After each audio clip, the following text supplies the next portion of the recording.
Kedu ihe kpatara ozu nwaada ji awakarị n'ava?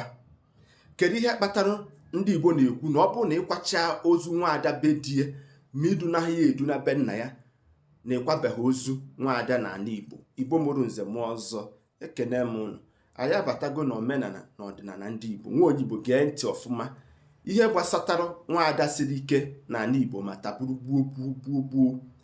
Ozu nwaada ọbụla akwachara ma edunaghị ya be nna ya, ozu ahụ na-awa n'ava ka ndụ oge anya dịka nwa Igbo kpụrụ oche nwanọdụrokwu bịara m nso ma taburu gbuo ka etu ndị Igbo si wee dobe ya, etu ndị gboo si wee dobe ya bụ ihe.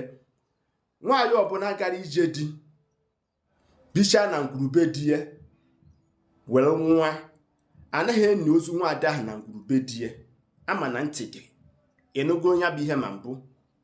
Ọ bụrụ na nwaanyị aga ije di, ebe ọbụla ọ sokwa na-aga ije di, o bichaa na ngwurube di ya, ọnwa a na-eburu arụ ya bu na be nna ya jee nie, anaghị eni ya na ngwurube di ya.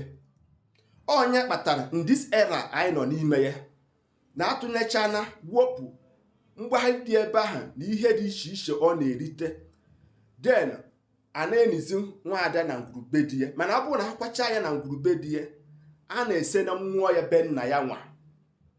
Nke ịbụa, o doro gị anya ma taburu gbuo na nwaanyị anaghị aza afa be di ya. Ndị be anyị sị na onye njenjem na-aka onye isi awọ amata ife, maka ọ bụ nwata nọdụrụ ndị okenye nso mara afọ a na-etu ndị mmụọ. A sị m na ọ bụrụ na nwaanyị jaa ige di na ngwurube di ya, ọ naghị aza afa be di ya ụdị anyị si were aza in this our era. Nwaanyị na-aza afa be nna ya nwa na be di ya. Ọsọ ụmụ ọ mụtara na ngwurube di ya ga na-aza afa ndị be di ya. Nwaanyị na-aza afa be nna ya nwa. Ọ nke ọ gbara nnukwuru ahụ one ma one gara aga ge many decades ka a tụnyere megịnị kwekọrịta ka nwaanyị zawa afa be di ya. Mana ọ bụ ụdị ya ka o si wee dịba ma taburu gbuo. Nke ịbụa, ọ bụ na nwaanyị bichaa na ngwurube di ya nwa, dịka nsi wee kọwara unu, akwacha ya, a na-edu nwaada ahụ wee duna ya be nna ya. Ọ bụ ndị otu ụmụ nwaada be nna ya nwa ga-abịa, nke a na-asị ka eje duo nwaada, ka eje mmechata ozu nwaada.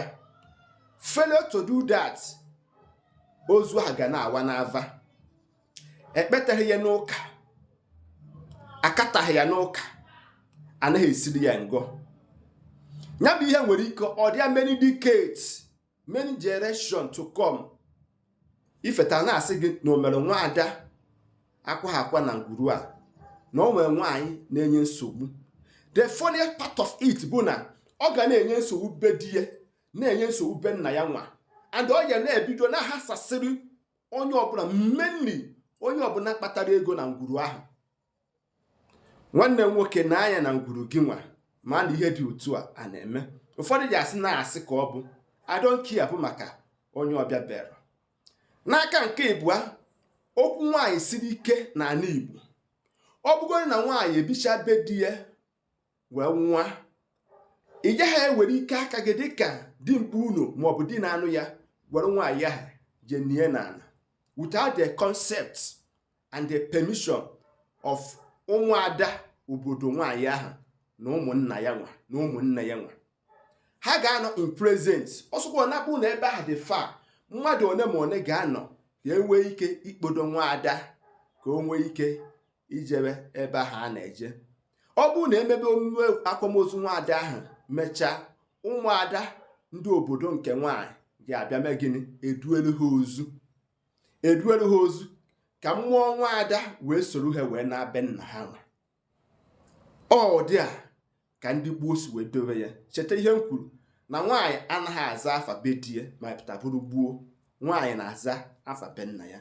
Ndewo, aka mbụ nwanne gị nwoke bụ Maazị UC.